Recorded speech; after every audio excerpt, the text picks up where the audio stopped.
Good afternoon, everyone. I am Kimberly Aileen Tawahan. I am Irene Maya Rama. And we are going to report about the symbolism in art. So,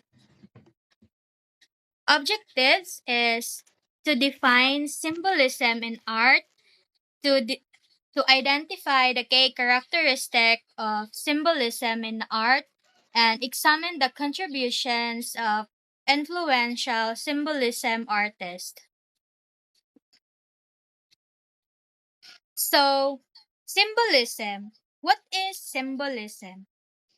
Symbolism is representation of subjects or ideas by using of device or motif to create an underlying meaning, a literary and artistic movement that originate in France and spread through much of in Europe in the late 19th century.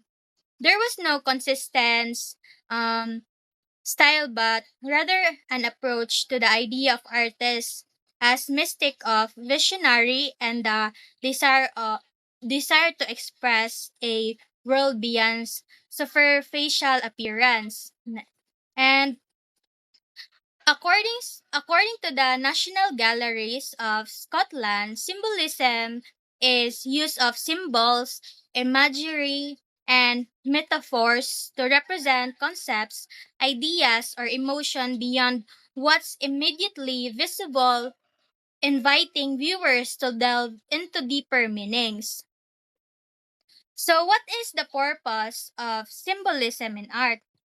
So, symbolism is so important to the artist because it employs symbolism to communicate their personal, cultural, or universal interpretation, and it can invite viewers to explore the hidden layers or hidden meaning or story within the artwork. Next,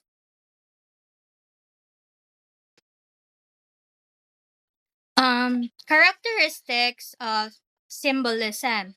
We have three here. The first one is the use of metaphoric imagery.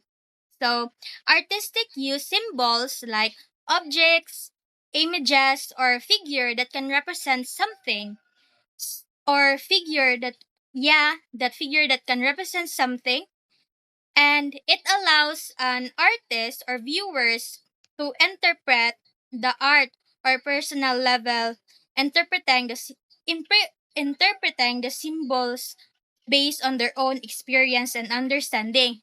And sa symbolism pa lang makano na gid ka nga, for example, kanang sa art naman gyud na siya mga meaning, and then kung kanang bitong symbols nga ma-identify din nimo, ay kahoy ni siya, ay langgam ni siya, mao na siya symbolism.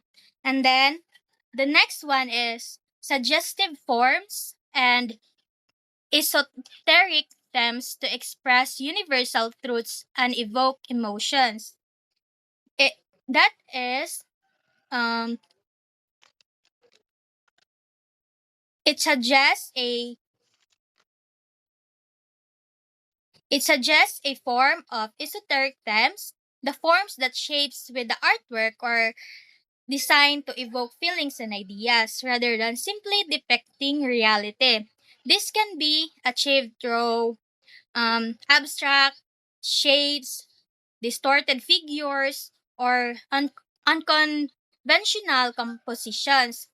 The art that aims to create a sense of mystery and invite the viewers to sense to actively participate in the decip- decify deciphering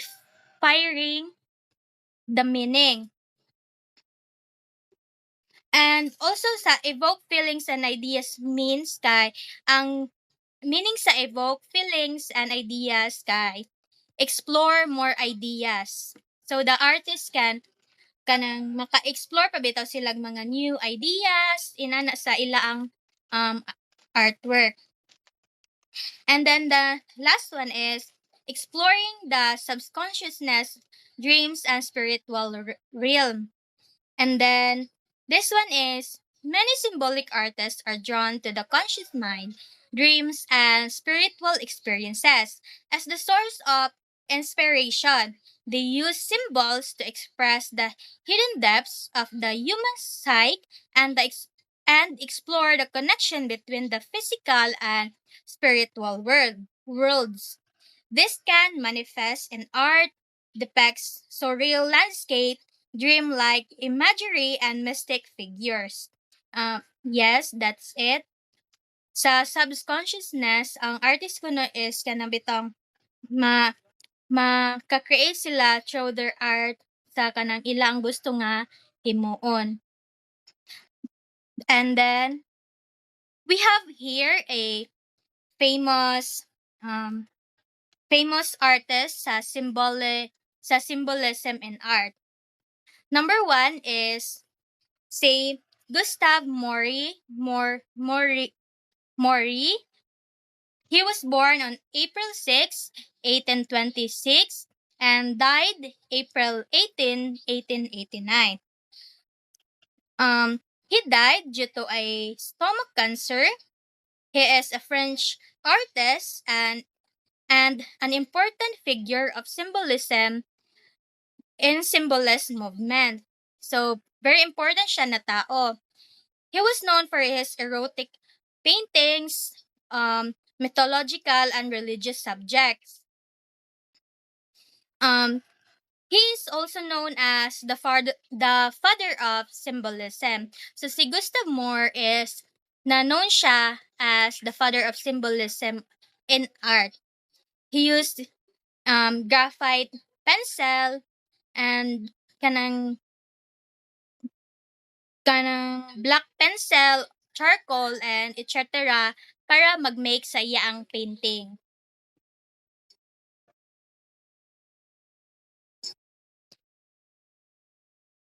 So, ang iyaang contribution is to establishing a visual language for symbolism.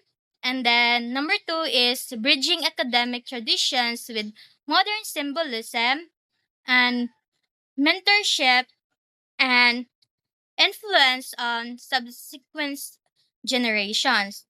So Gustav Moore is this this um this tree is the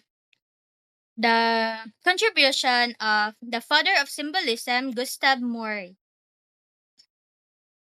And by the way, the Oedipus and the Sphinx is one of the famous artwork of Gustav Moore. Oedipus and the Sphinx, 1864. The story about is Sphinx is a terrifying creature with the head of a woman, the body of a lion, and the wings of an eagle. She terrorized the city of Thebes by posing a riddle to the travelers. If they failed to answer correctly, she would kill them. Um, this kaning si Sphinx is yeah kanang gahatag siya og mga riddle sa mga travelers sa ato na city. If ma-failed ka og answer sa iyang kanang gihatag na riddles, iya kang patyon. But si Oedipus is a young man nga nagkuan siya sa journey niya to, to Thebes, sa lugar nga Thebes. Dayon, iyang na-encounter niya si Sphinx. Kadayon, gias dayon si Oedipus ni Sphinx sa riddles. Ang riddles is, what walks on four legs in the morning, two legs at noon, and three legs in evening? Dayon, nag-answer dayon si Oedipus nga kanang human daw kuno. As a baby daw, ang baby ga-crawl for legs, including sa iya ang hands nga iyang i-crawl like this.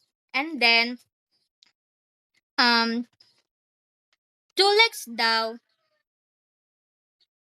two legs daw dayon, in older age na, they use a kanang kanang mag-walk na bitaw, two legs na dayon iyang gamiton, and then three legs sa kanang make dayon sa cane making daw kuno gagamit daw kuno ang human sa three legs. And then sa mauton niya nga answer is na-defeat dayon niya si Sphinx. Next is Odilon Redon. It will be discussed by Irene Rama.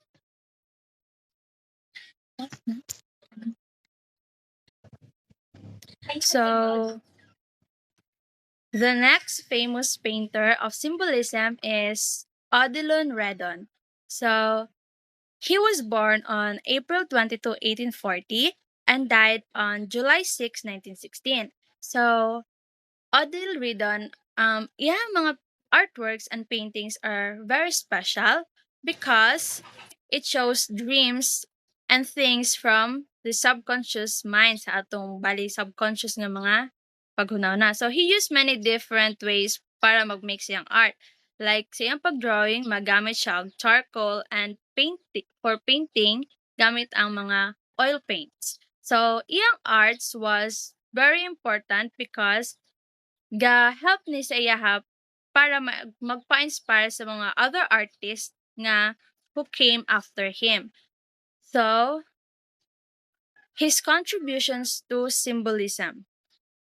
First is exploration of the subconscious and the dreamlike. So, kani pa, si Radons nagkuhan siya deeper into the world sa dreams nga hidden parts sa atong mind, like ang atong subconscious. So, ang iyang paintings, mas ga-depict siya strange and mga dreamlike nga mga scenarios. So, ang next is development of a unique visual language. So, he mastered many art techniques like lithography, charcoal, pastel, and oil painting para makakreate sa iyang own special artistic language. Iyang style is kanang dali na din ma-recognize. And last is influence of subsequent art movements. So, his exploration of the subconscious and his unique artistic style greatly affected the work of later nga mga artists, particularly those associated with surrealism and the Dadaism. Kani siya, these later artists also ga-explored og mga dreams and the inner world sa ilahang mga art. So, mo ni ang famous nga painting or artwork. Famous ni Odile Britton. So, ang meaning aning The Cyclops atong 1914 is sa French pa, Le Cyclope. Kani siya nga painting by Odilon Redon kay ga-depict siya the myth of the love ni Polyphemus for the Naiad Galatea. Nga, it was painted in oils on board, then mounted on wood and is now in the naani karon nga painting sa Muller Museum sa Netherlands. Kani nga painting has been variously dated between 1898 and 1914. So, ga-focus ni siya on exploring sa atong subconscious and emotions rather than sa mga realistic nga representation. And next famous artist is si Pierre Puvis de Chavannes. So, he was born on December 14, 1824 and died on October 24, 1898. So, he lived a long and productive life nga nagdedicate siya sa iyang self as an artist. So, he was a French painter known sa iyang large-scale murals and his unique style sa symbolism. So, his contributions is first, bridging academic traditions and modern symbolism. So, kini Iyang gi-combine ang older ways sa painting and kanang newer nga symbolism style.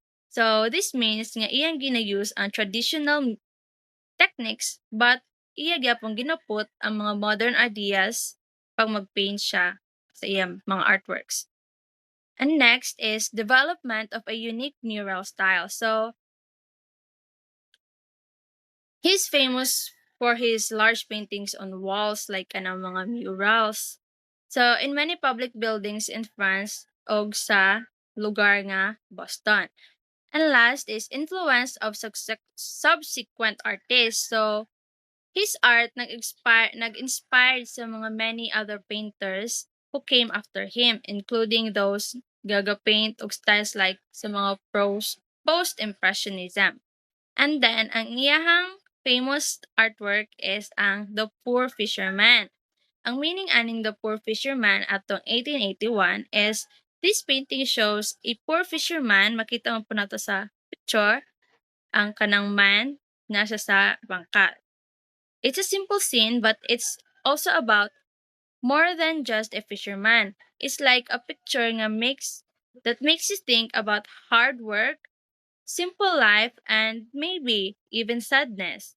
It's a good example of symbolism, where the artist uses simple things to talk about bigger ideas. So here is naapod tayo mga other artists sa symbolism. Si Gustav Klimt is an Austrian symbolism painter na siya, famous for his highly decorative and gold leaf-laden works such as katong The Kiss and Portrait of Adele Bluch-Bauer 1.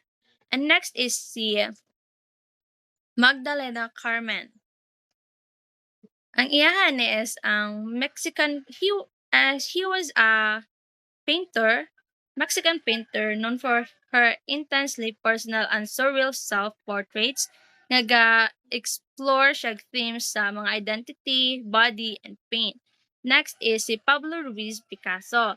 Kani siya is a Spanish artist and one of the most important figures in the 20th century art. So, ang iyang famous first contribution is kanang Cubism. Familiar man tawag sa Cubism, di ba?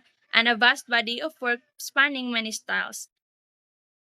Ang iyang famous works ga-include og ang tawag ato is ang Guernica and Les Demoiselles d'Avignon. And then si Maurice Denis is isa na siya ka French post-impressionist and symbolist painter. Ganon na siya sa iyang religious and decorative works. And then si Paul Gauguin, French impressionist gyapon siya, known sa iyang famous nga vibrant paintings of people nga landscapes in Tahiti and Brittany. So iyang mga first ga includes og Vision After the Sermon and katong Where Do We Come From, What Are We, o Where Are We Going? Mo na yung one of ang mga famous niya nga mga works. And that's all. So, in summary, symbolism is a powerful artistic and literary movement nga nag-emerge atong late 19th century. Nag-challenge ang traditional modes of representation by prioritizing the impression of emotions, ideas, o atong mga inner experiences through evocative imagery.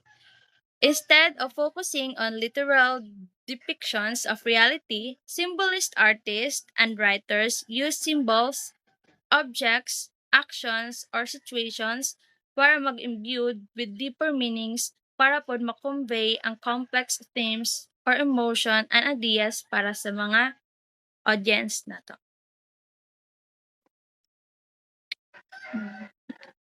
And that's all. Thank you.